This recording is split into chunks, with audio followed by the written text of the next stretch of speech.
Boa noite, pessoal. Estamos mais uma live na Semana Internacional da Música.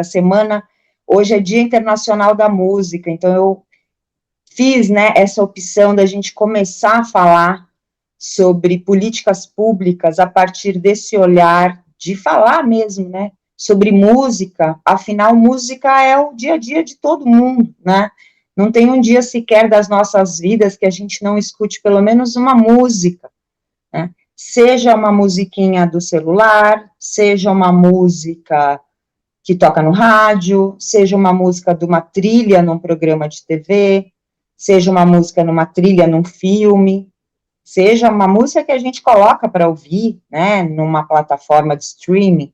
Então, a música, ela é parte das nossas vidas todos os dias. E hoje, no Dia Internacional da Música, eu trouxe, a gente fez uma live sobre a lei da música no começo da semana, e hoje nós vamos falar sobre música mais uma vez, mas com foco, pensando o setor da música dentro da questão da pandemia, pensando, como é que foi que nós chegamos, nós entramos nessa pandemia, como nós estamos, nesse momento onde, teoricamente, a curva, já está em decrescente, mas, ao mesmo tempo, na Europa, a gente está vendo aí uma segunda onda vindo muito forte, e como é que a gente vai, começar a tentar sair dessa de alguma forma, com vacina ou sem vacina, E aí, para esse papo de hoje, eu trouxe alguns convidados muito especiais,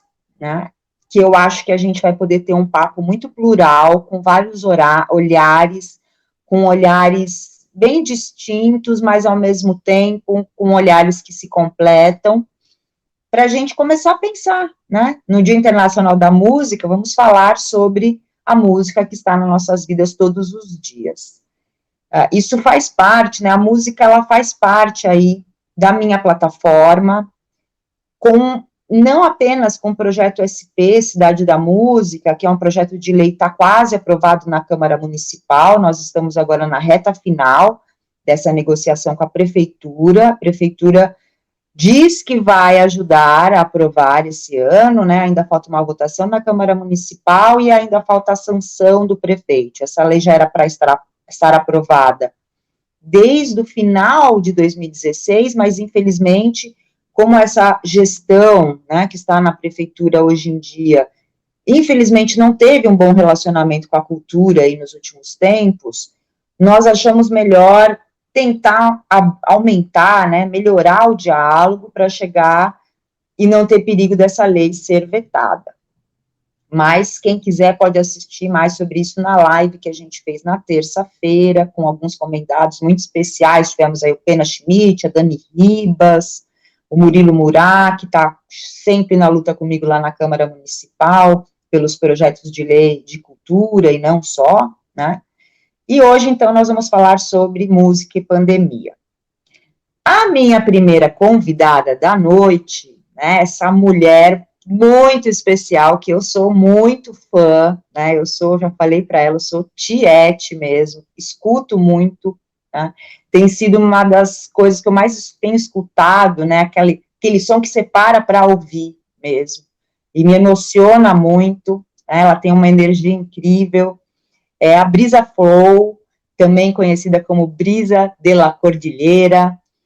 É cantora, musicista, compositora, poeta, performer, produtora musical, ativista pelo direito da demarcação e contra o genocídio da população indígena no país.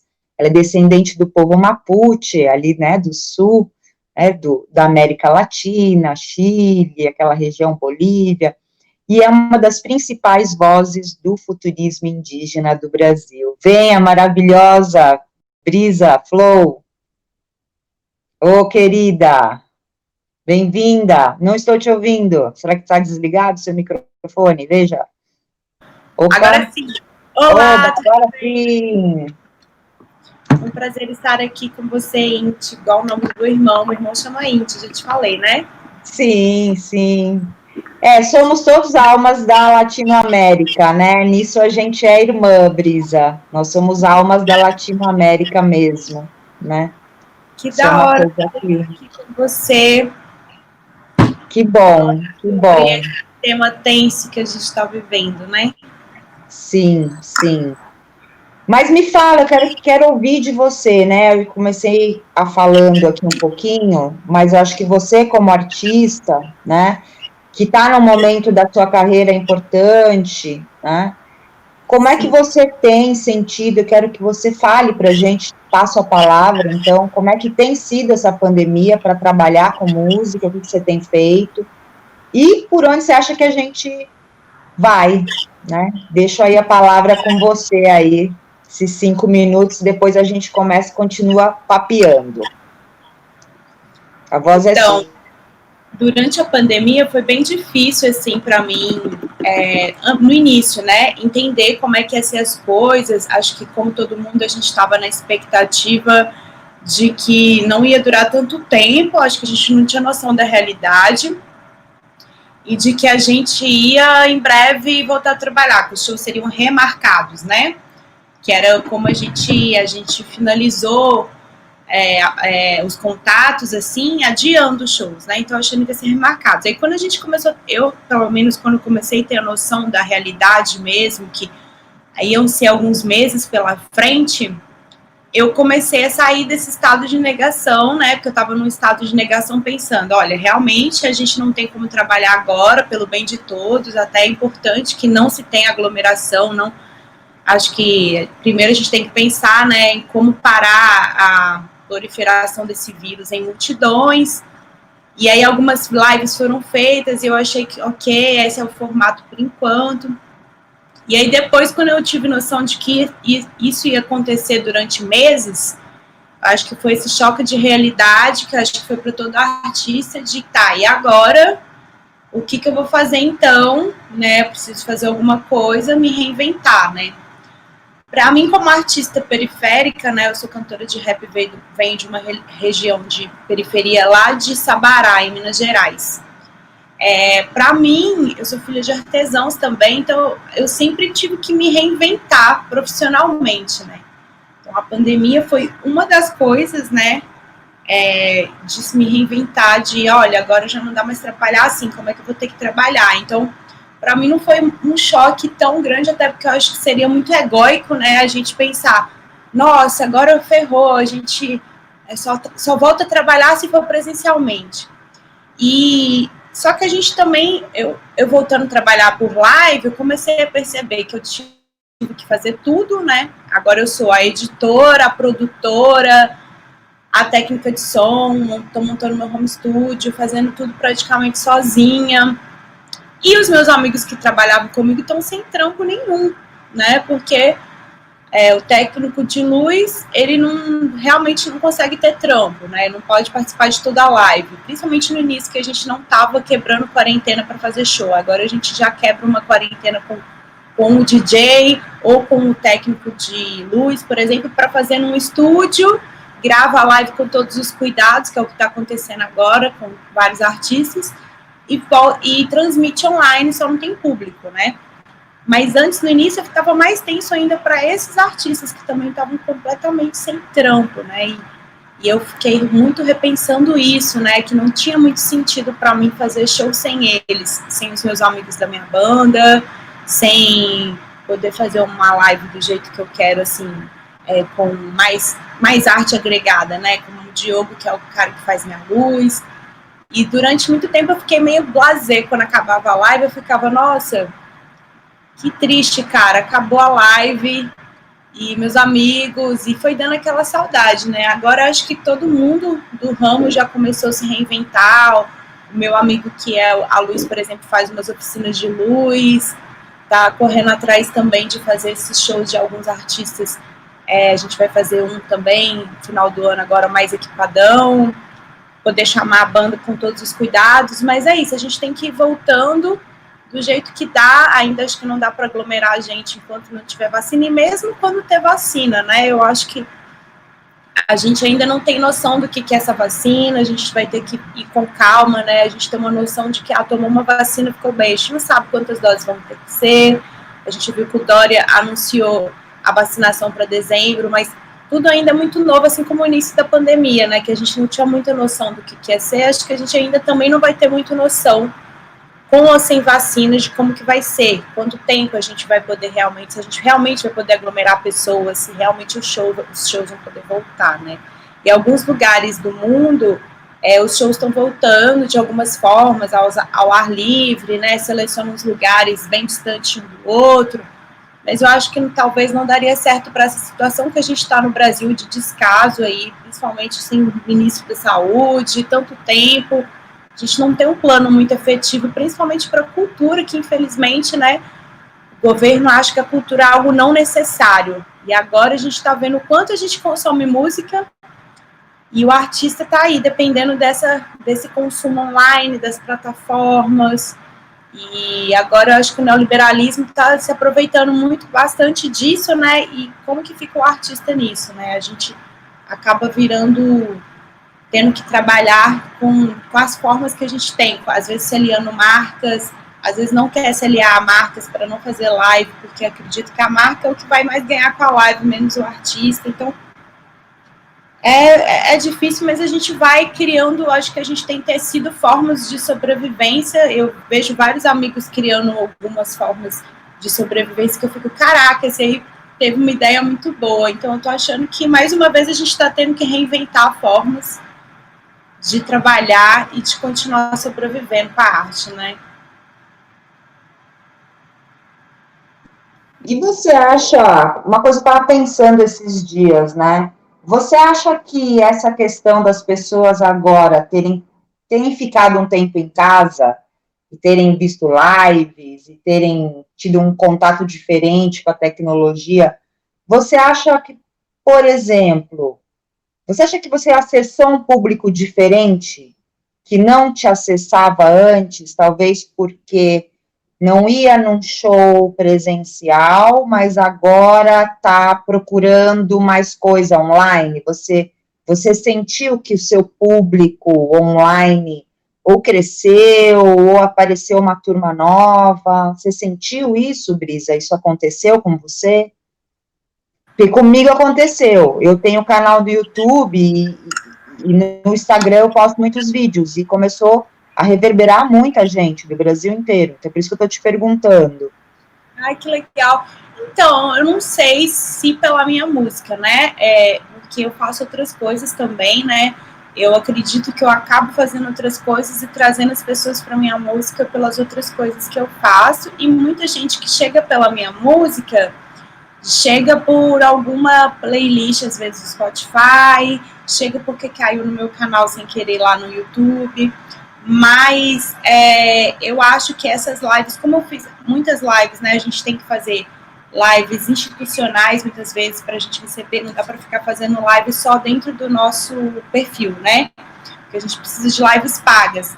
Muitas vezes em festival algumas pessoas me conhecem, vêm até mim, mas eu acho que para além das lives musicais, eu acho que as lives musicais serviram para aproximar alguns públicos de outros lugares do Brasil que nunca tinham me visto e conseguiram ver através de live. E os outros temas, eu acho que eu posto nas redes, me atraíram pessoas para chegar até mim, né? Eu sou uma pessoa que gosta muito de história, de arte decolonial, então eu pesquiso bastante sobre música indígena, eu pesquiso bastante sobre movimentos revolucionários da arte mesmo, porque eu acho que é uma onda que eu, inclusive, faço parte. Onda é muito ruim falar, porque parece que é uma coisa que é fluida demais e que não tem muita consistência, mas eu falo no sentido cosmovisão mesmo, da onda, da maré que vai e vem, sabe? E eu acho que a gente está em constante luta na América Latina, essa onda que veio muito forte na época da ditadura, agora eu acho que está vindo de novo, porque querendo ou não, a gente está vivendo uma época muito brava de censura, onde a gente, inclusive mulheres, né, a gente não consegue ter o acesso. Esses dias foi o dia da descriminalização do aborto, então o Brasil está indo para um retrocesso que já era muito horrível para nós, né? A gente já tinha essa condição foda de ser um país moralista, criado em cima da colonização, um moralismo que não tem sentido nenhum, porque se fosse um moralismo que desse um apoio mínimo às mulheres, teria pelo menos um pouco de lógica, mas não tem lógica nenhum, porque, né, tanto a cultura quanto as mulheres, que são essas duas coisas que me atravessam, eu vejo o quanto a gente está num retrocesso muito longe ainda, e cada vez num retrocesso muito grande, que nos afasta muito longe, deixa muito longe ainda de uma melhora. Então, acho que a gente está numa onda novamente da arte movimentando as coisas. Então, talvez eu traga pessoas para mim, e esse momento de quarentena que evidenciou tudo mais, deixou tudo mais nítido desses assuntos, muitas pessoas se identificam também com o que está acontecendo e acabam chegando. E o crescimento de retomada, né, da música indígena, que eu acredito que está começando, porque a gente está se conhecendo cada vez mais pelas redes, e isso está fortalecendo muito, que vem junto com o movimento decolonial, né, essa questão da arte indígena também está muito forte. Por exemplo, aqui atrás tem essa lista rosa, esse quadro aqui, que fala sobre o facão, sobre a resistência. Então eu sinto que a gente está na abertura do facão, muito mais importante do que a Semana Moderna, o movimento indígena está vivendo no Brasil. Eu gosto de falar com o Denilson Banil que é a verdadeira Semana Moderna no sentido revolucionário, porque a gente não é só europeu brincando de arte em outro continente, a gente é povo nativo daqui, falando sobre uma revolução artística daqui, né? Então, e ela está acontecendo em plena pandemia, ela não parou. Isso é muito louco. Não, isso é lindo você falar. Eu sou suspeita para falar, porque eu tenho uma filha caingangue, que é uma artista indígena, mas o que eu mais escuto hoje em dia é rap indígena, né? E também são meus amigos, enfim, mas é uma música que me toca muito mais do que rap, tipo rap americano, essas coisas eu nem gosto, na verdade. Eu ouço muito rap das minas da quebrada também, tenho várias que eu amo, as Trinca, a Odisseia das Flores, mas você, no momento, é a que mais toca no meu rádio aqui, você pode ter certeza. E não estou falando isso para puxar saco, não, amiga, porque realmente é uma sonzeira, quem não ouviu, estiver assistindo, eu recomendo. Vamos chamar a nossa próxima convidada para ir conversando com a gente aqui? Vou chamar essa mulher, que é a história da produção da música internacional no Brasil, ela que ela poderia fazer uma live só com ela contando as histórias incríveis, né? Eu vou primeiro ler aqui o mini currículo dela, que tem algumas linhas. Bom, a Fabiana Lian estudou música e jornalismo, desde 95 atua como produtora artística em shows internacionais para as maiores promotoras de shows. Trabalhou com artistas como Metallica, Madonna, Iron Maiden, Beyoncé, Justin Bieber, Chrissy Hynde, Ian McAuliffe, John Spencer, Blues Explosion, Television, etc, etc, etc, etc. Quase todo mundo internacional que vem para o Brasil ou passa pela Fabiana ou a Lian dá uma força, ajuda a trazer, né? Isso é uma coisa que todo mundo sabe, né? Ela fez parte do Conselho da SIM, São Paulo, por 3 anos, ela é palestrante, mediadora a eventos de entretenimento, cultura e música, e é coordenadora e professora de cursos na área de show business, e tem a escola On Stage Lab, né, que tem cursos de música. Dirige e apresenta o Minas na Quinta, que é um podcast voltado para mulheres da indústria criativa. Então, a gente vai chamar o outro lado da força agora, a indústria, mas de uma mulher que é da luta e que super apoia a base. Fabiana, minha querida, venha conversar com a gente. Olá, olá. Acho que seu microfone está desligado. Sempre. Aê. Alô, muito bom estar aqui, Inti. Bem-vinda, bem-vinda. Bom, obrigada. Adorei ouvir toda a história da Brisa, não sabia da missa metade aqui, foi muito bom escutar isso, mais uma mulher poderosa dessas. Eu também não sabia que hoje era Dia da Música, muito importante isso. Acho que eu não coloquei no meu currículo isso, mas a música sempre foi o fio condutor da minha vida. Antes de trabalhar com show internacional, eu trabalhava como cantora, eu fui do Grupo Mauaca, estudei bastante coisa indígena também no período ali com a Magda. E mais recentemente também, eu acho que eu fiz talvez um dos últimos shows antes da pandemia, porque eu retomei um trabalho que eu fiz com Vladimir Safatli nos anos 90 e fiz o último show no Itaú Cultural.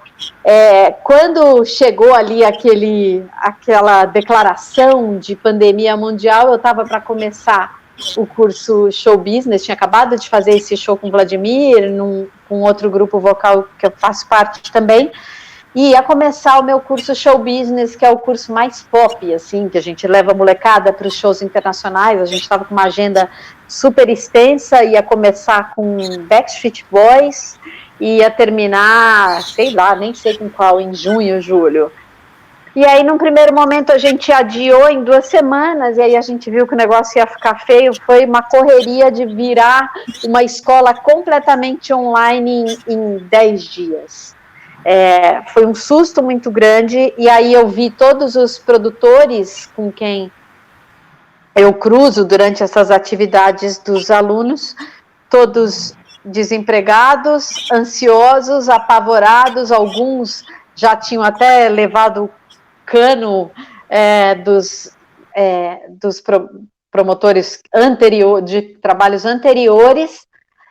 Eu comecei um movimento de juntar pessoas para conversar, fiz algumas lives no início da pandemia importantes para tentar pensar nesse mercado mesmo, juntei umas pessoas no WhatsApp, vi alguns movimentos muito interessantes, assim, umas meninas que se juntaram para coletar cesta básica para carregadores, segurança, que tem uma parte desse tecido todo do show business que está muito fragilizado, né? Gente, imagina, gente de limpeza, carregador, segurança, orientador de público, que da noite para o dia se viu sem dinheiro nenhum. E tem uma outra situação que eu enxergo que é muito grave, que muitos produtores de show estão num limbo, eles não se enquadram como empresa, não tem uma empresa MEI ou microempresa estruturada o suficiente para pleitear algum desses empréstimos, e também não estão numa linha de necessidade que poderiam se valer dos R$600. Então foi muito importante essa junção de pessoas e de forças para a gente conseguir minimamente sustentar as pessoas ali dessa parte mais frágil. E mais recentemente, eu estou aqui me preparando para fazer a imersão que eu dou anualmente na GV sobre entretenimento ao vivo, que era para ser no primeiro semestre. Obviamente foi adiado para agora e depois virou tudo online também. Eu acabei indo gravar mini documentários. Aí eu fui no Allianz Parque ver um drive-in e olhar toda a operação deles lá. Acabei entrevistando até o empresário do Jota Quest também, entre as pessoas do Allianz. Tive num estúdio grandão de...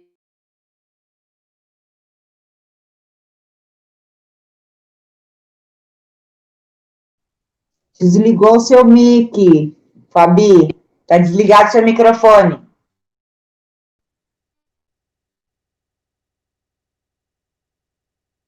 Desliga aqui. E aí, eu tive, inclusive, onde parou? Até onde vocês ouviram? Você falou do Allianz Parque. Isso, aí fui no Allianz, entrevistei inclusive o empresário do Jota Quest, depois fui num estúdio que era uma casa de eventos e eles transformaram num estúdio de lives, e tive também no Espaço das Américas também, para ver uma outra coisa de entretenimento, tal, também no drive-in. que é um paliativo. Mas eu acho que os promotores, mesmo do mainstream, eles estão lutando principalmente para se manter vivos, assim. Não é uma conta que feche para ninguém, mas é uma maneira de manter minimamente a sua equipe trabalhando e manter o nome relevante de algum jeito. Acho que todo mundo entendeu, e isso infelizmente não é privilégio do Brasil, todo mundo entendeu a falta de políticas públicas para o setor cultural, de um modo geral. A gente vê notícias estarrecedoras de agências grandes demitindo maciçamente no mundo. Eu li uma notícia esses dias que os músicos de orquestra ingleses estão querendo mudar de profissão, porque não estão enxergando como continuar na profissão, ou seja, é um descaso muito grande, de um modo geral, uma falta de regulamentação também no mundo todo. Muitos produtores dos Estados Unidos estão conseguindo pleitear aquela ajuda que eles estão dando, acho que é $1.200, mas muitos não estão conseguindo em outros lugares. Tudo depende de estado para estado, nos Estados Unidos, por exemplo. Então, acho que essa pandemia contou muito sobre a nossa fragilidade enquanto setor, de um modo geral. E sim, aprendemos muito com as lives, muita gente está apostando nos shows híbridos, show que você vai fazer aqui, um show do Metallica em São Paulo, mas você pode vender também streaming. É algo que a gente está olhando com muito carinho, assim, para um futuro. E é isto. É curioso, né, que você falou essa questão de que internacionalmente a coisa também está complicada por falta de políticas públicas. É um papo que a gente teve na live passada, muito também porque a gente não tem uma legislação, por exemplo, como se tem na França, né, do trabalho intermitente e de uma espécie de uma renda básica de desemprego, né, que eles têm lá na França, que é quando o artista, quando o trabalhador da cultura, ele não está trabalhando, ele está sem job nenhum, sem show nenhum, ou quando ele quer ficar parado mesmo para criar, né, aquele ócio criativo que é tão importante para a gente também, né, para compor, a gente quer da música, a gente precisa desse momento, né, de não estar sempre ali fazendo. Na França, eles têm isso, né, de te pagar um salário, eu não sei se é um salário mínimo, mas eles têm isso, é uma coisa que a gente deveria começar a pensar aqui, né, porque é aquilo, né, você vê, se nem as grandes produtoras estão segurando a onda, imagina a gente que é produtora independente, né, que faz a coisa na base do faça você mesmo, né, que dá graças aos deuses quando fecha um Sesc, né? Porque aquele Sesc vai pagar as contas do mês inteiro. Se bobear do mês seguinte ainda um pouquinho, né? Se bobear do outro também, né? Então, é complexo. E aí, para a gente falar disso também, eu vou chamar o nosso próximo convidado aí, que tem bastante experiência também aí nesse mundo da música, meu querido vizinho, Thiago França, que é músico, saxofonista, compositor, produtor, músico profissional há mais de 20 anos. Ele integra o trio Metá Metá, lidera a banda espetacular Charanga do França, que também virou um bloco carnavalesco muito importante, que passa aqui na esquina da minha casa, né? E eu espero que no próximo carnaval, infelizmente, acho que não vai rolar, né? Mas, Thiago França, meu querido, venha. Oi, oi, olá. Oi. Bem-vindo, bem-vindo. Tudo bom, Tudo apesar bem? do Brasil, apesar do Bolsonaro. Apesar e ainda dos pesares numa todos, democracia, né? Diz a lenda, né? Tudo bom? Você estava ouvindo aí a nossa conversa, a gente estava começando a falar dessa questão de trabalho, né? Você que também é músico, aí... Fala pra gente, a voz é eu não vou começar a falar não vou começar a falar da experiência fora do país, porque senão vai virar uma sessão de sofrência isso daqui, né?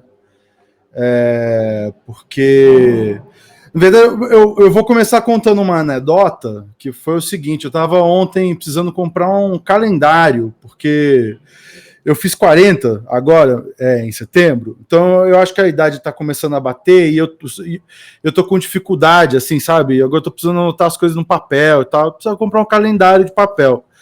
Aí fui entrar no site da Calunga para fazer a compra, e aí no cadastro lá eles pedem para você colocar a sua profissão. E, assim, das 300 e poucas profissões que tem lá, não tem a profissão de músico, também não tinha a profissão de artista. E assim, eu vi que tinham profissões assim curiosas até, tinha umas coisas assim, tipo orçamentista. Eu não sei o que é orçamentista. Não sei se a pessoa faz uma faculdade específica só para passar orçamento do que, não sei. Mas assim, tinha lá, assim, não estou dizendo isso desvalorizando ninguém, mas sei lá, tinha lá, eu coloquei na letra M, aí tava lá, tinha mestre de obra, tinha manobrista, tinha um monte de coisa, mas não tinha músico, que, assim, é uma profissão relativamente comum, né? Porém, não é exatamente também vista como profissão, apesar de ser muito comum, mas também... Então, quando a gente fala dessas coisas, quando vai contar caso de que, o amigo lá em Lisboa recebeu um e-mail da Secretaria de Cultura lá de Portugal, logo na primeira semana, falando: gente, vocês ficam quietos em casa aí, que vocês vão receber uma grana, vocês vão receber um auxílio e tal. Então, quando a gente vai falar dessas coisas e vai pensar em política pública e tal, eu acho que a gente tem que dar alguns passos para trás e lembrar que, assim, a gente está num país onde a cultura não é vista como uma profissão legítima, como a gente está num país onde ser músico não é uma profissão legítima, tá? Então, eu acho que... porque eu acho que, assim, tudo isso facilitaria a aprovação desses projetos, né? Essas coisas andarem. Eu acho que tudo isso seria muito facilitado se as coisas fossem vistas de outra forma, né?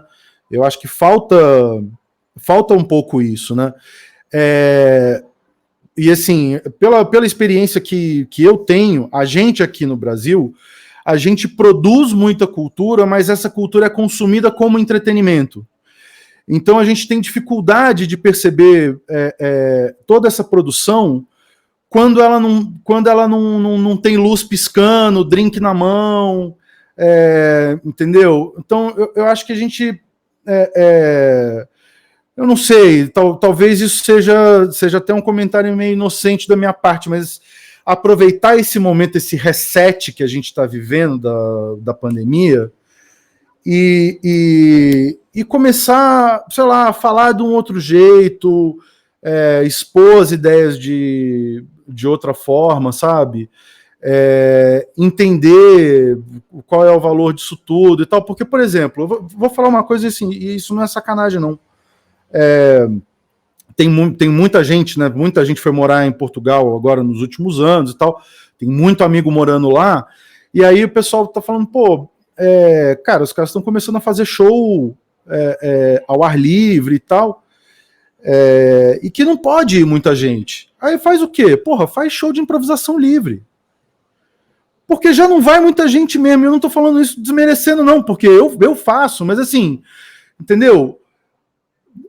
Não pode aglomerar, não vai fazer o show do Metallica, entendeu? Faz um monte de show pequeno, faz um monte de coisa que vai pouca gente, entendeu? Mas aí também tem isso, mas qual é o valor, entendeu? Você vai fazer um show que vai 20 pessoas, mas não vai girar, vai rodar as redes sociais, vai ter o retorno que, entendeu? Vai ter o retorno que esse investimento quer ter de volta, entendeu? Vai ter uma manchete, um show para 40 pessoas vai render uma manchete, entendeu? Porque fazer show para 50 mil na pista ali do Anhangabaú tá fácil, né? E aí vira notícia, aí vai o SPTV e tal. Mas e essas pequenas ações, né?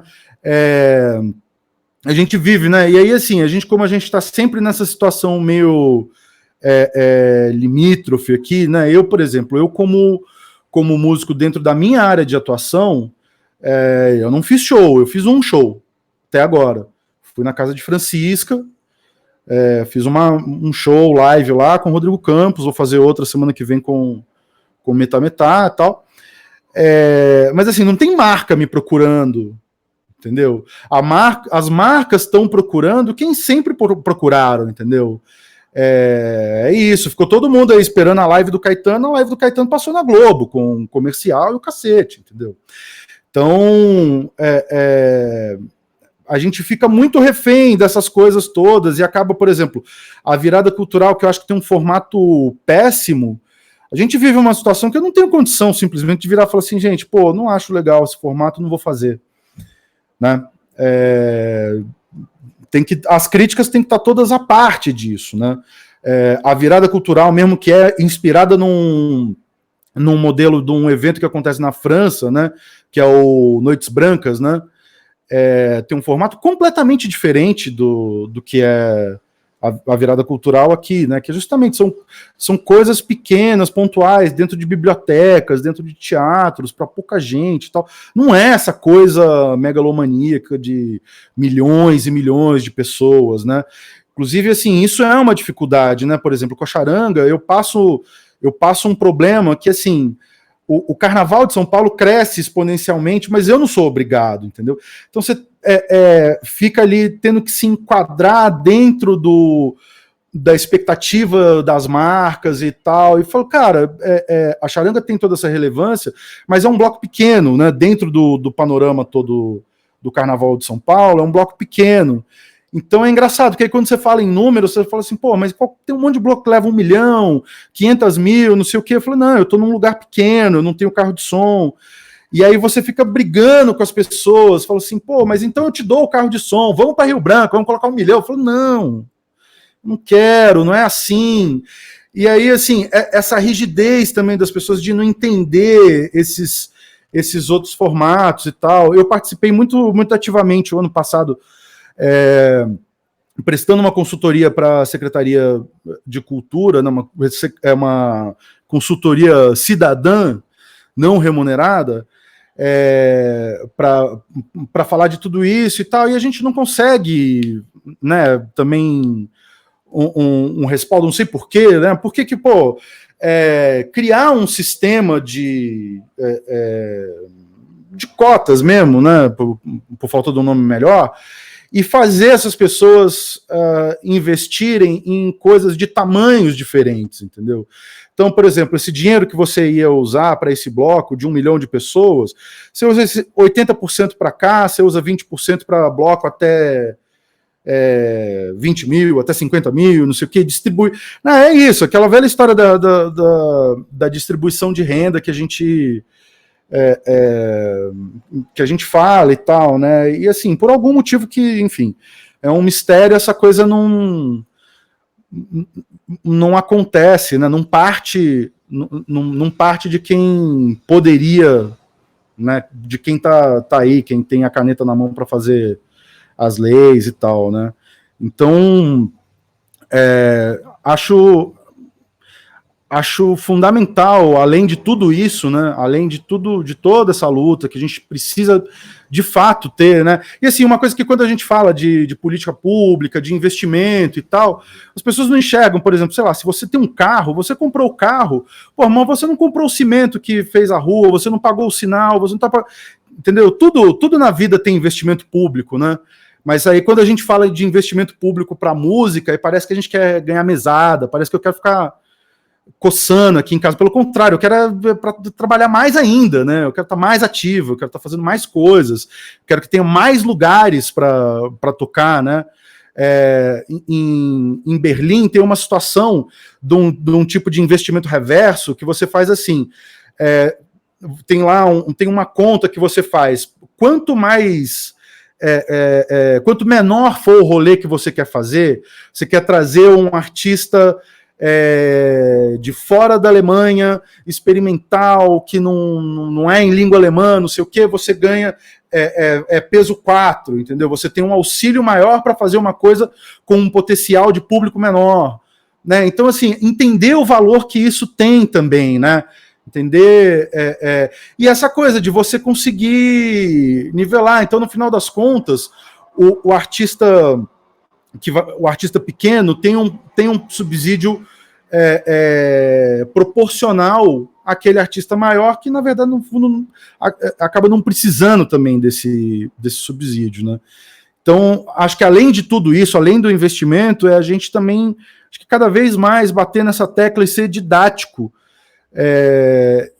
do quanto a cultura também assim, né, em termos de estrutura, o que isso gera para a economia, também emprega pessoas, né, sustenta famílias, né, a gente não está aqui só de papo ar também, né, pensando na morte da bezerra.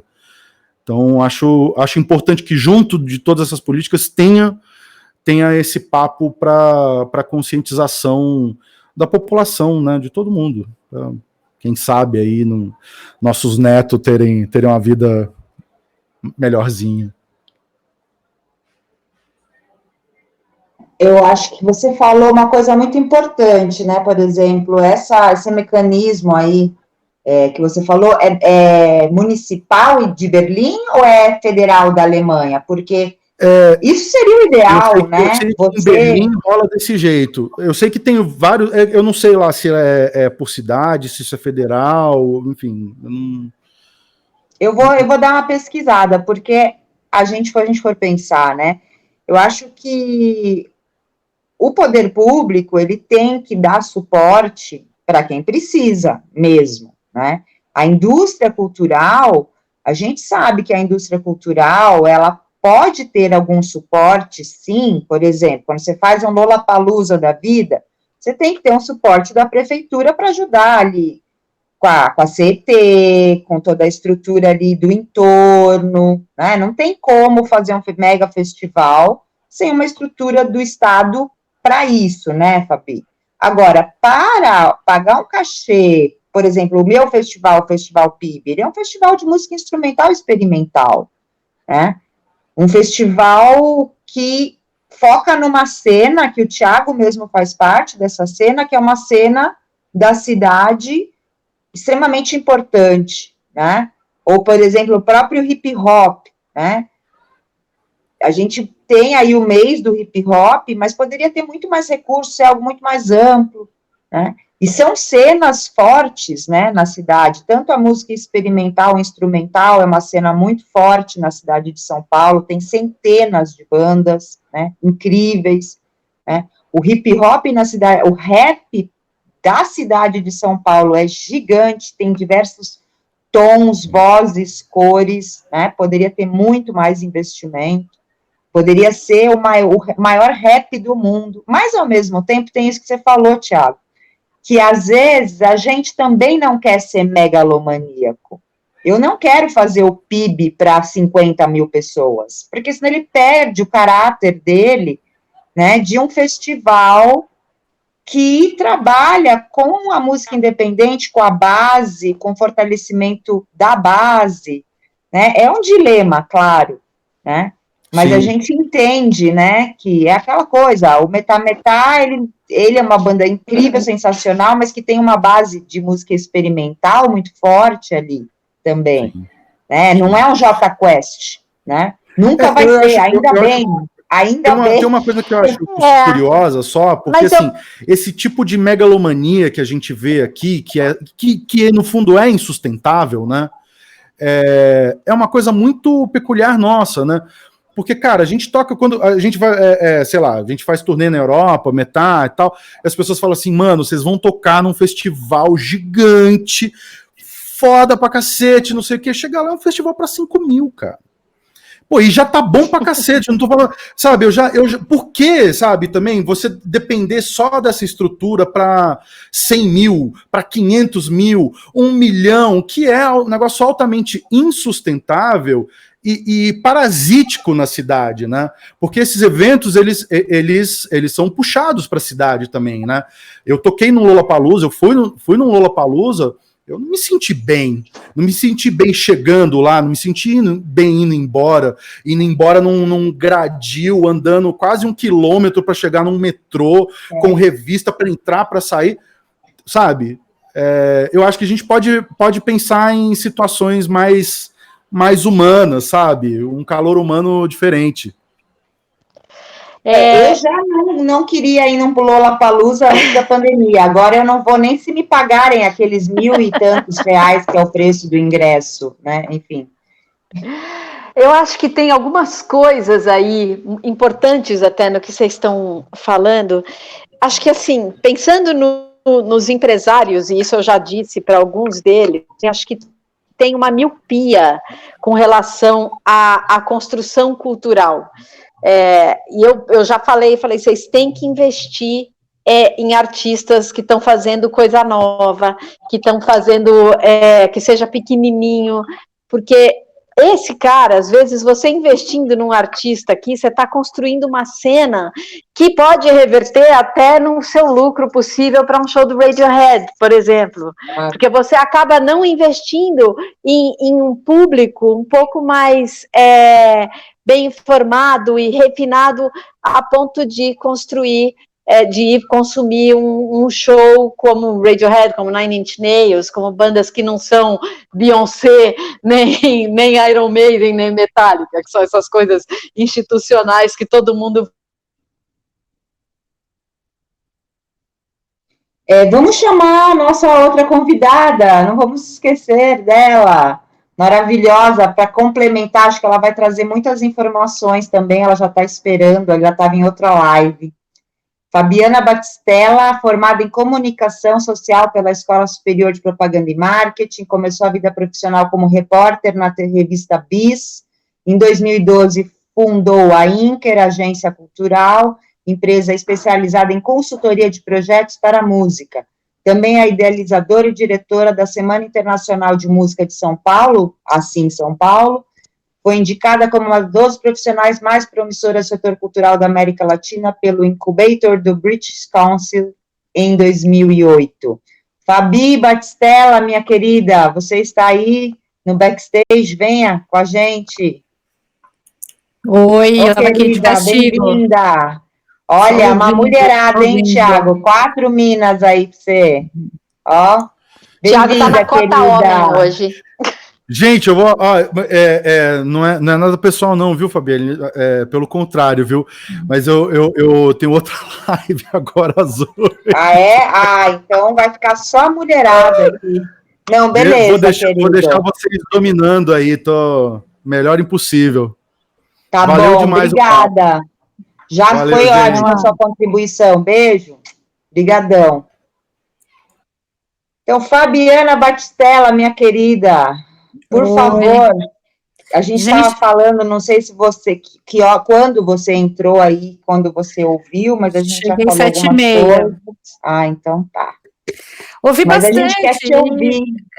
E cada coisa que falava eu queria falar também, né, porque é isso, assim, na hora de entrar eu falo, o que eu vou falar? E daí quando começa eu quero falar mais do que todo mundo, mas eu vou tentar reduzir aqui as coisas, mas enfim, eu estava ouvindo aí os papos, obrigado pelo convite primeiro, né, e enfim, já assumi isso publicamente, que voto na INT e vou fazer campanha, se possível, porque a gente precisa de pessoas assim, né, entendem a cultura, né, da forma que a INT entende,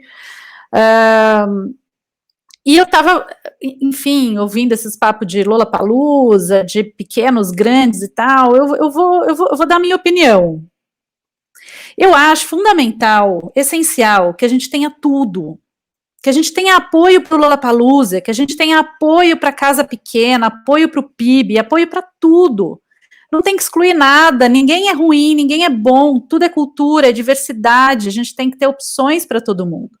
Né? O Thiago França tem uma experiência ruim no Lola, mas a minha sobrinha de 16 anos tem uma experiência maravilhosa. E o Lola está ajudando a formar o gosto musical dela de qualidade. Não adianta eu enfiar o metá-metá para minha sobrinha de 16 anos, não vai rolar. Eu preciso enfiar sei lá, eu nem sei quem toca no Lola direito, mas porque eu também não tenho idade para isso, entendeu? Eu acompanho o Lola como profissional, não como público, não é para mim, né? É para uma garotada de 18, 19 anos, gente, é outra coisa. Mas é fundamental para a cidade, olha o que traz de investimento, entendeu? De retorno, de imposto, de emprego. De estrutura, sim, não acaba com a cidade, melhora a cidade. Quanto mais evento a gente tiver, melhor para a gente. A gente não pode pensar da outra forma. E, ao mesmo tempo, a Casa de Francisca ou o PIB, assim, são fundamentais na estrutura, na base, na fomentação de público, na criação de novos nomes, na fomentação de novos artistas, né? O que seria a indústria mainstream grande se não tivesse essa base? Né, a gente estava falando do Radiohead. O Radiohead já foi dessa base, já tocou para 50 pessoas. E se não começasse tocando para 50 pessoas, não seria o Radiohead hoje. A indústria não estaria ganhando milhões com eles, né? E eles não estariam ganhando milhões e dando uma banana para a indústria, né? Quando falaram, não queremos mais gravadoras, somos independentes agora, pague quanto quiser. O pague quanto quiser deles não foi tipo, somos bonzinhos. Não, é que eles fizeram as contas. A gente vai ganhar mais independente do que com a gravadora. Mesmo que todo mundo pague um pound, uma libra. Né? Então, assim, é simplesmente isso. Assim, eu acho que a gente tem que pensar música em 3 frentes, que são muito importantes. Né? Negócio, indústria e mercado. É uma das indústrias mais fortes desse país. Ela gera turismo, ela gera emprego, ela gera desenvolvimento econômico, ela gera desenvolvimento social, ela gera muito imposto para a região, né, onde acontecem eventos, onde tem uma cena.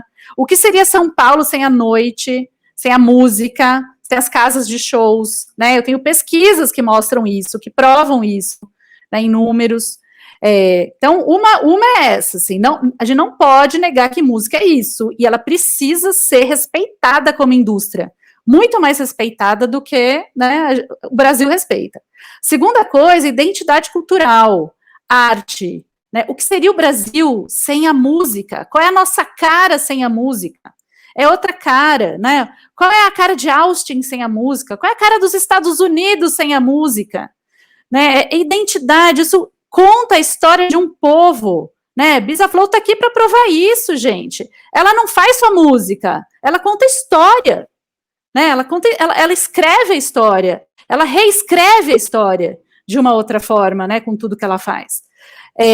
Então, isso é o segundo ponto. E o terceiro é transformação social, que a gente tem usado cada vez mais, né? Então, vamos usar a música como ferramenta de luta, como ferramenta de militância, como ferramenta de falar, isso aqui não tá legal, a gente precisa transformar, a música pode ajudar, porque daí no futuro vai estar mais legal para todo mundo, né? Então, eu acho que esses 3 pontos tem que, assim, a gente trabalha assim, em São Paulo muito nesses 3 pontos, transformação social cada vez mais, né? A gente começou lá em 2013 falando muito de mercado, porque ainda tinha uma resistência no Brasil em falar que música era mercado. Sim, música é mercado. E ele faz bem para o país. É muito bom que ele seja cada vez mais forte e desenvolvido. Mas música tem outras vertentes também que a gente tem que apoiar e tem que pensar nela dessa forma global. Não é só uma coisa ou outra, né? É tudo, para todo mundo. É para todo mundo que queira participar, que queira contribuir, que queira fazer e que vai se beneficiar com isso. Não é possível que você vá num evento de música, grande ou pequeno, e não saia transformado, nem que seja um pouquinho. Um pouquinho. Música transforma. E é por isso que música assusta tanto governos autoritários como o nosso hoje. É por isso que na França, a música é política de Estado, porque eles entendem música como algo que beneficia mais o país do que tira, entendeu? Música não dá despesa para a França, dá lucro para a França. É isso, assim. Música é uma grande garota propaganda do país, né? Traz outros tipos de negócios em outros setores. Então, assim, quanto mais você investe em música, em cultura, mais você vai ganhar em todos os lados. Países como a França entendem isso e usam isso de uma forma muito legal, mas artista paga 40% de imposto lá, justamente para quê? Para quando quiser parar, tem o salário. Assim, são opções, né? São países que fazem opções e usam as coisas certas da forma certa ou não. Eu acho que aqui a gente tem que parar de pensar em políticas emergenciais e pensar em política de Estado, em pensar em leis, né? A lei SP São Paulo, Cidade da Música, é uma dessas opções, assim, né? Que a gente poderia ter e tá trazendo benefícios não só para o setor, mas para a cidade também, e a gente até agora não conseguiu, né, fazer essa lei acontecer. Então, só queria chegando dessa forma, que eu tenho que ir embora daqui a pouco também, por causa do meu bebezinho. Não, mas foi ótimo, porque é isso, né? Não é à toa que o meu festival chama PIB, Produto Instrumental Bruto, que é para a gente pensar não a música como mercadoria, muito pelo contrário, né? Porque essa não é a minha visão não é uma visão neoliberal, mas para a gente pensar a música enquanto maior produto. Isso. Porque quando, né, até aquela coisa que, na verdade, é uma visão preconceituosa até, né, dos estrangeiros, falar, Brasil é samba, como se só tivesse samba aqui, né, o samba brasileiro é maravilhoso, óbvio, né, e é uma base muito forte da nossa música, mas o Brasil não é só samba, né, o Brasil tem muitos sons, né, a brisa mesmo é uma mistureba de vários sons, né, que não é nem só do Brasil, é uma mistura da América Latina, né, que é aquela coisa da base da América Latina, misturado com a base da América, né, que é o rap, que acho que é um ritmo que hoje conquistou muito a América inteira, né, eu acho que a América é muito forte no rap, né, você pega rappers, assim, de ponta do Canadá à Terra do Fogo, você vai encontrar rappers incríveis, né? Brisa, fala alguma coisa, minha querida, você está muito quietinha e quero te ouvir sua voz mais um pouco. O que você achou dessa nossa... Então, eu penso isso também, sabe, que a gente tem que valorizar todos os artistas, né, porque a gente é plural aqui, principalmente nesse contexto que a gente está vivendo aqui. Finalmente, né, agora, eu sinto que o mercado começou a perceber ou foi movimentado, porque é isso, a rede social movimenta o algoritmo, movimenta o mercado movimenta o algoritmo. A gente está vivendo esse momento das redes sociais, e aí o mercado começa a prestar atenção que existe música nativa, que existe música indígena que não é tradicional, e isso vira pauta, né? Isso tudo vira pauta. A gente está nesse momento agora que a gente tem rap em Quechua, tem rap em Aymara, tem rap em Guarani, tem em português e espanhol. A gente está vivendo um momento agora do Grammy, que a gente tem artistas, né, do Brasil concorrendo ao Grammy, amigos meus, né? Então a gente está tendo também uma abertura muito massa também para a música latino-americana. Vocês sabem, gente, eu odeio esse nome, latino-americano. Tá. Isso é o tema de outra live depois, quando a gente vai, inclusive, discutir esse tema latino e americano. Mas, assim, nesse território que a gente está valorizando muito a música em espanhol, o reggaeton, essas raízes todas que a gente tem da cúmbia, da música andina, da música indígena originária, aqui no Brasil também. E a gente percebendo tudo isso que a gente está vivendo, é um momento que ainda eu acredito que é uma política extrativista em relação a gente, assim. A gente não ser empoderado, de ter essa política como uma coisa do Estado, de ter, como artista independente, ter conhecimento de como dominar isso tudo a nosso favor. A gente ainda está carregando uma bandeira, né, às vezes, do nosso território, a gente carrega toda essa identidade, mas a gente não é dono ainda. E aí a gente não tem como se manter minimamente diante de uma pandemia sem ter que se virar desses caminhos de marca, por exemplo, que aí não sustenta, por exemplo, a minha técnica de som. Ela não tem como fazer uma live com uma logo atrás, né? Então, como que eu faço para essa pessoa, para a Regiane, por exemplo, continuar trabalhando, para o Diogo, que é o cara da minha equipe, continuar trabalhando, para toda a minha galera continuar trampando, né? Então, eu tenho que ser responsável por eles. Então, acaba que o músico agora também virou um empresário. Os músicos independentes viraram um empresário que eu admiro muito o Emicida, meu amigo Leandro, da Laboratório Fantasma, que é o que ele tem feito agora na pandemia, continua movimentando a equipe toda dele, mas a gente não tem estrutura para isso, né? Porque a verba ainda é muito pouco para você poder fazer um show que é editado, cortado, mixado, entregue, assim, no dia da data específica. Eu tô me virando, né? Mas eu sei que tem amigos meus, aldeados, por exemplo, que estão num contexto de internet ruim, de não saber usar, assim, os equipamentos minimamente de corta e cola de áudio, de ficar difícil mesmo, não saber e não conseguir usar, né? Porque às vezes, para fazer uma live boa em casa, tem que ter uma placa de som, você tem que ter um aprendizado, né? Então, eu acho que, realmente, além da gente precisar de uma verba que impulsione tudo isso estatal, a gente também precisa ter consciência de que a gente está muito atrasado mesmo em relação a essas coisas. E se a gente não se adiantar mesmo, minimamente, poxa, eu quero ter mais filhos. Eu queria ter, por exemplo, o direito de poder parar agora. Hoje não, mas quando quisesse, para ter o meu filho em paz e meu salário de show, uma média calculada, e continuasse chegando na minha conta, sabe? Eu pudesse fazer as lives quando precisasse, mas no que precisasse ficar o dia inteiro. Corta e-mail, responde e-mail, manda assinatura. Ah, louca! Porque assim que a gente está na pandemia, eu como mãe, eu tô louquíssima. Louquíssima. E aí a gente está fazendo o trabalho de outras pessoas que estão perdendo o emprego, sabe? Então, a gente precisa se reestruturar, porque o mundo novo agora é esse. A gente está vivendo a pandemia, né? Então, como que a gente vai se reestruturar para todo mundo trabalhar, para a gente continuar voltando a ter vida normal, se a gente tem nem o básico, né? A gente não pode nem parar por auxílio-doença, a gente não pode parar por auxílio-maternidade. Bravo! Te entendo muito. Não dá para parar. Por auxílio-maternidade. Entendeu?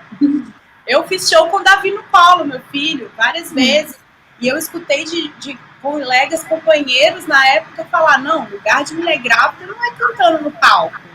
Nossa, aí a gente vai entrar numa lista, amiga. Eu vou te falar. Exatamente. Então, aí a gente tem que lutar com o mercado machista, né? A gente tem que lutar para continuar trabalhando. Se as mulheres na música não vão inventar outra forma da gente... Eu tô vendo que as mulheres mesmo que estão inventando novas formas, vaquinhas, festivais, políticas de curso online de como fazer mix e master. Eu tenho visto minhas amigas assim, dando show. E eu só admiro, e a gente tenta fazer junto alguma coisa, né? Cria uma agenda, cria métodos de trabalhar em casa com a criança. E é isso, e me reinventando. Ninguém vai me parar, não.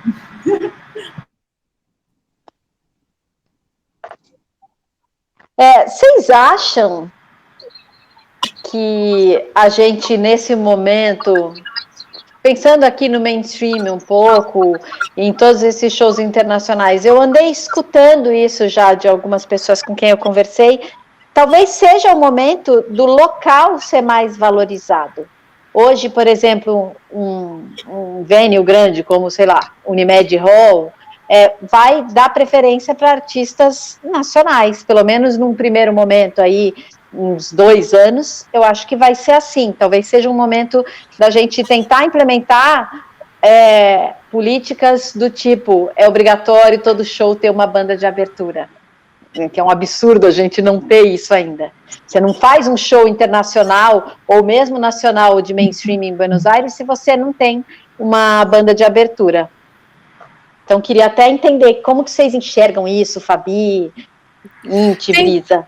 Tem um grande movimento, né, nesse sentido, assim, uma grande tendência é trabalhar a localidade mesmo, né, e usar o digital para exportar isso, assim, é algo que até antes da pandemia já estava se falando disso, mas a pandemia veio acelerar mais esse movimento, assim, então, é óbvio, assim, você vai ser obrigado a olhar mais, né, para a sua comunidade.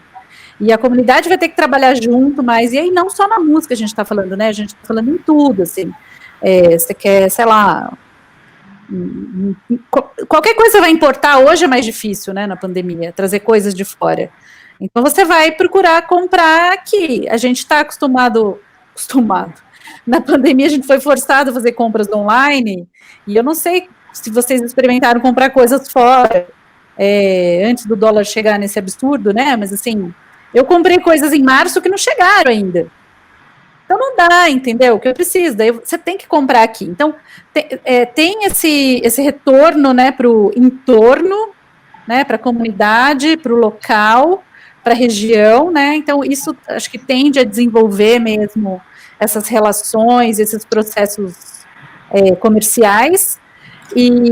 Mas aí a gente tem que usar o digital para tentar expandir a comunicação, né, e a conexão fora e a exposição desse trabalho local também fora, né? Eu acho que tem muito esse movimento. Eu ia falar outra coisa, mas eu esqueci.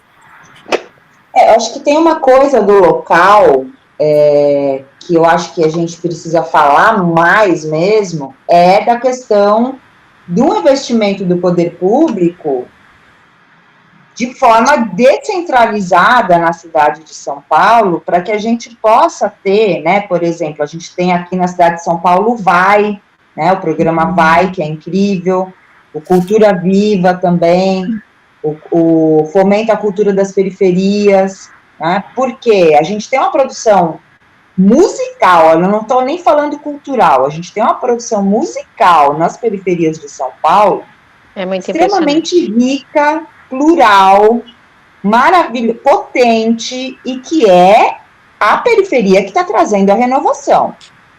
Vamos a renovação geralmente vem que não está vindo do centro, está vindo das periferias. Né? A renovação, principalmente no Brasil, ela vem das periferias. Né? O que foi o Manguite? Exatamente. O que foi o Tecnobrega?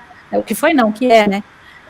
Enfim, o funk, o rap, assim, a renovação vem toda a renovação vem de lá, concordo super. Quem não olha para as periferias é muito burro, estúpido, né? Quem trabalha é estúpido. Eu lembrei o que eu ia falar, eu ia comentar o que a Fabi falou, de, por exemplo, lei de artistas novos ou emergentes, né, abrindo para artistas internacionais grandes, por exemplo. Acho legal, acho que, assim, como eu disse no começo, acho que a gente precisa de tudo, né, tudo agrega, tudo soma, mas se a gente precisar fazer escolhas, né, tipo, onde eu vou gastar energia ou dinheiro, eu prefiro lutar justamente para pôr o artista novo tocando para um público que é possível, que tem potencial para se tornar fanbase dele, público fã dele. E colocar esse esforço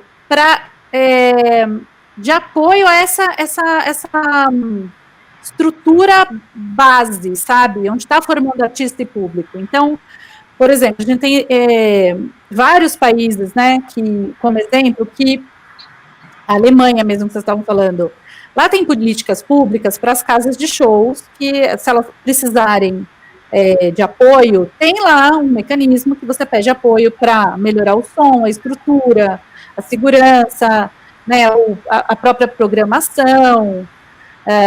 Você tem por exemplo, um projeto da Europa, de 14 países da comunidade europeia, que tem grana da União Europeia mesmo, e diz o seguinte, que as casas de shows que estão dentro, que assinarem esse projeto, elas têm verba durante tantas vezes por ano ali, para trazer países, bandas, artistas de outros países que estão dentro desse projeto, né, esses 14 países.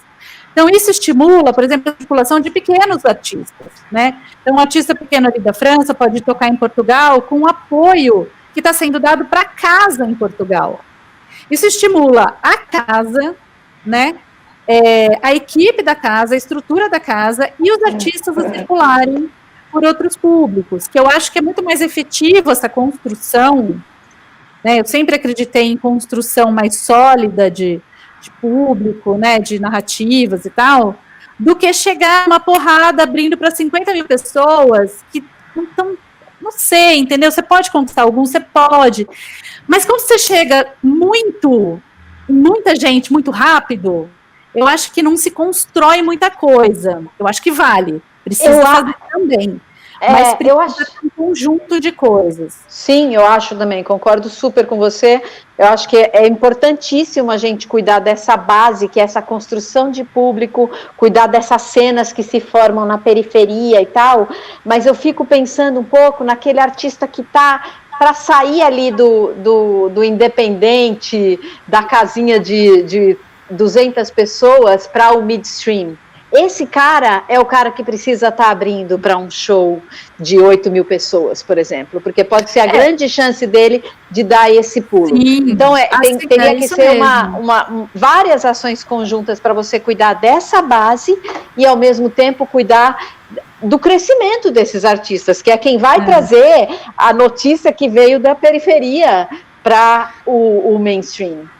Esse cara, ele precisa de muita coisa. Esse cara, essa mina, enfim, esse artista. Ele precisa de apoio à internacionalização, né? Ele precisa de uma política que é isso, assim, se ele não tiver show, tem um auxílio para ele sobreviver. Se ela quiser ter um filho, ela precisa ter um auxílio, entendeu? Minimamente saudável para poder ficar 6 meses em casa. Precisa de muita estrutura, assim, sabe, de muita coisa. Esse cara do midstream, eu odeio esses títulos, gente, esses rótulos, mas assim, eu chamo de artista em lançamento, artista emergente e artista consolidado. Ai, boa, é boa. É bom anotar esses nomes. Porque esses 3 você pode ter em qualquer lugar, assim, você pode estar na gravadora ou não.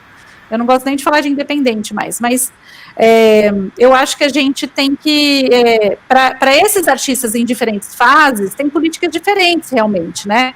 Tem o que está no meio ali, o emergente, ele precisa de muitas coisas também, ainda, né, de apoio, de estrutura.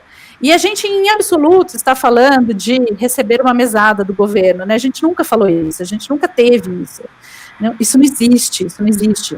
Isso é diminuir, tentar diminuir muito mais o nosso trabalho, né? Eu lembro que nas eleições desse desgoverno que está aí, teve uma tia minha que falou que eu deveria ter vergonha de viajar o mundo inteiro financiada pelo governo.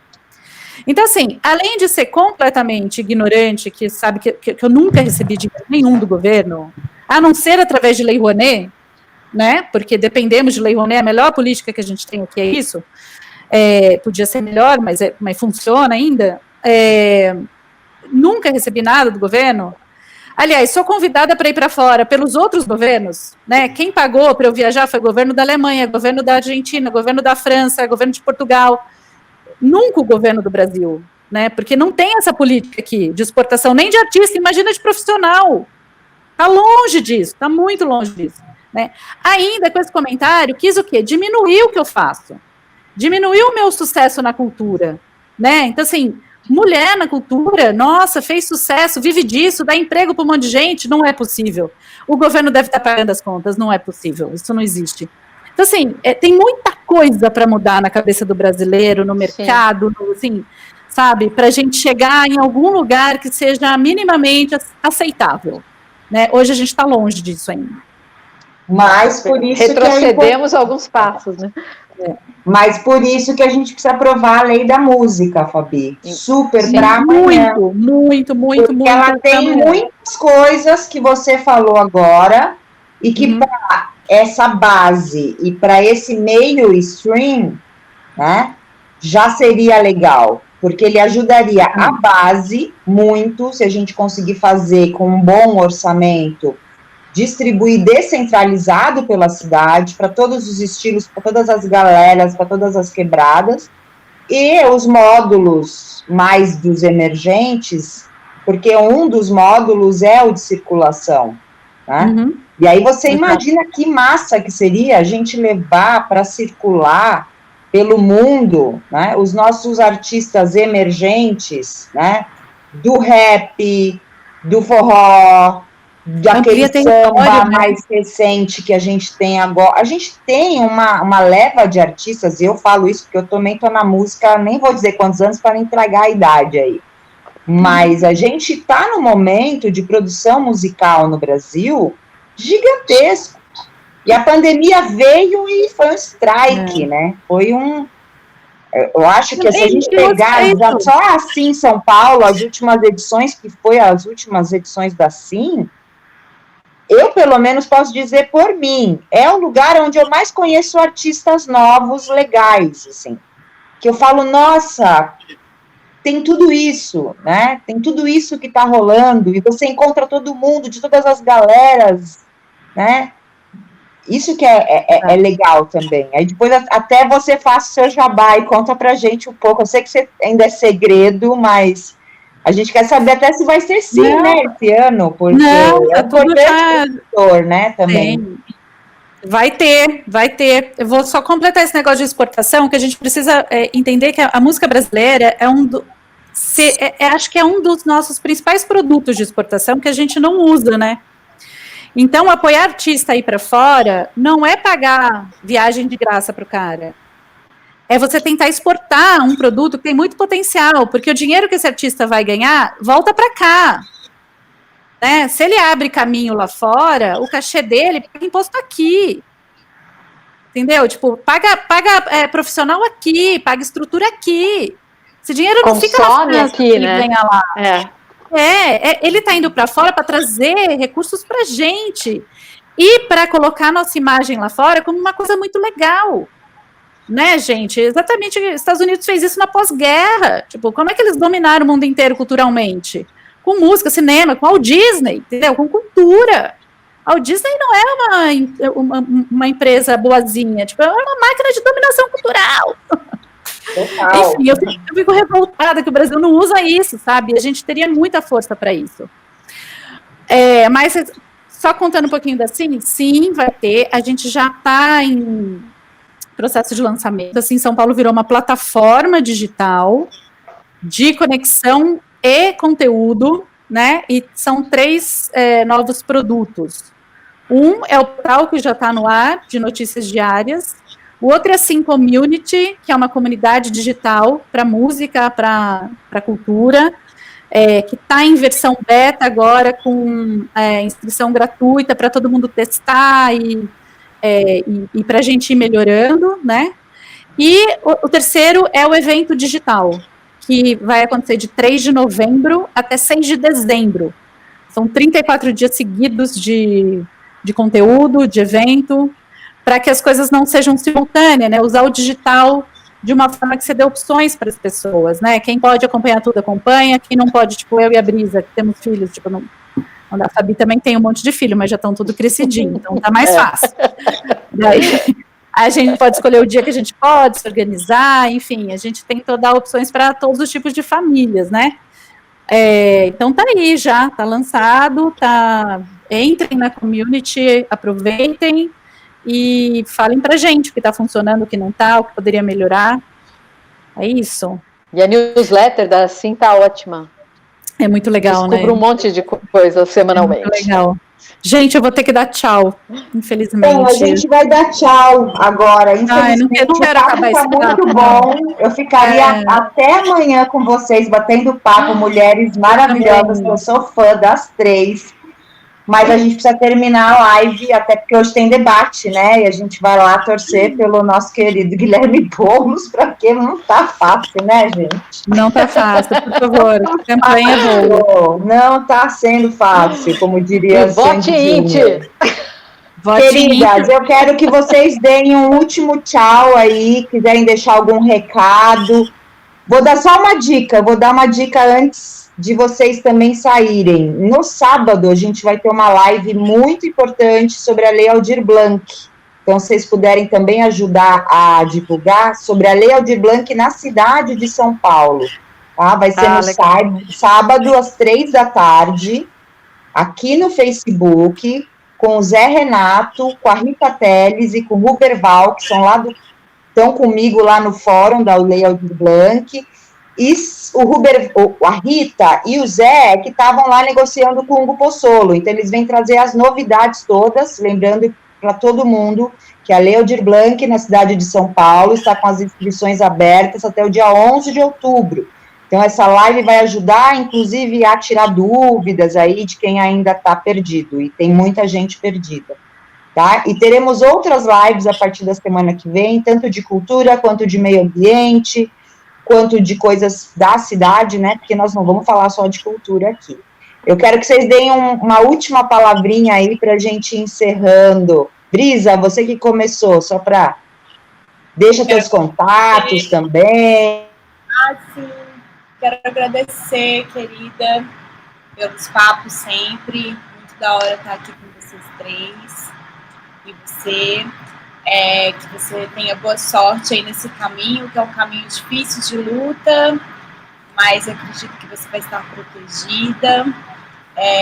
Quero também deixar os meus contatos para quem não conhece meu som, pode ouvir nas plataformas virtuais aí de música, Brisa Flow, pode procurar meus trabalhos de videoarte também, Brisa de la Cordillera, que é meu nome de verdade. E deixar avisado também que eu tenho um lançamento sexta-feira que vem de novas músicas. E dia 30 também de outubro tem outro lançamento. E é isso, continuamos trabalhando na pandemia da forma que der. E dê suporte aí para as mulheres artistas que vocês apoiam, que vocês gostam. Continuem ouvindo, continuem compartilhando. Vamos testar as redes aí para alcançar sempre mais gente. Fazer com que o artista que você curta continue sendo movimentado. É isso. Obrigada, querida. Fabi, vamos na ordem. Fabi, é um tchau, porque a gente vai falar sempre, a gente já se fala sempre. Pois é. Gente, Inti, foi uma delícia, muito bom estar nesse papo aqui, já estou saindo com um monte de minhoca na cabeça.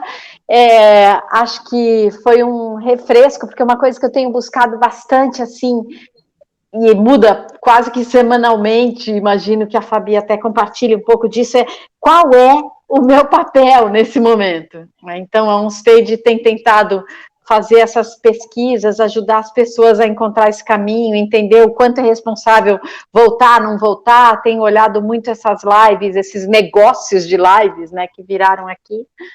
E, bom, a OnStage Lab é uma escola que é voltada principalmente ao show ao vivo, obviamente a gente levou um tombo aqui, mas está se reinventando e olhando para esse futuro, assim, pós-pandemia, durante pandemia, a gente está com um monte de coisa no ar. É onstagelab.com.br ou no Instagram e Facebook, @onstagelab, e eu, Fabiana Lian. Sigam a gente. Obrigada, queridíssima. Fabi Batistella, para encerrar, por favor, seu recado final. Então, vamos lá.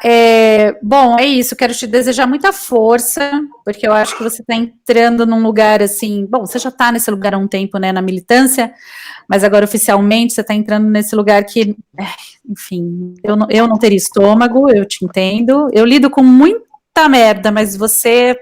Olha, amiga, força. É isso. Se precisar, estamos aqui. Eu queria convidar todo mundo para entrar lá na comunidade, simsaopaulo.com, tudo vai acontecer nesse endereço, o portal está lá, a comunidade está lá.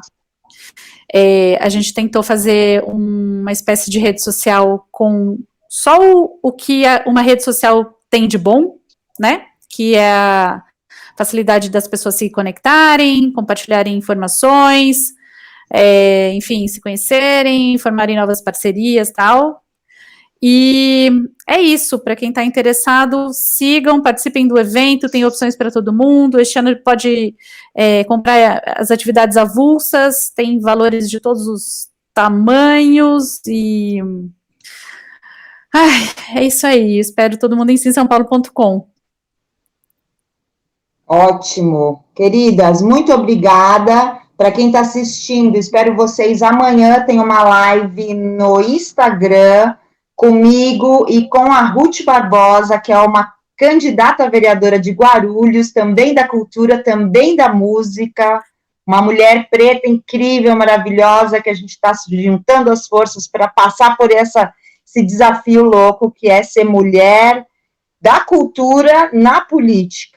Então, fica o convite para todo mundo, obrigada para quem assistiu aí, queridas, beijo eterno aí, muita gratidão por estar junto aí comigo nessa construção, tamo junto, chamem quando precisar. Obrigada, Ed, aí, que está aí na operação do Quebrada Live, né, que está fazendo essas lives para a gente aqui. E é isso, estamos juntos, força na luta. Até amanhã, lá no Instagram, às 19 horas. Beijo, beijo.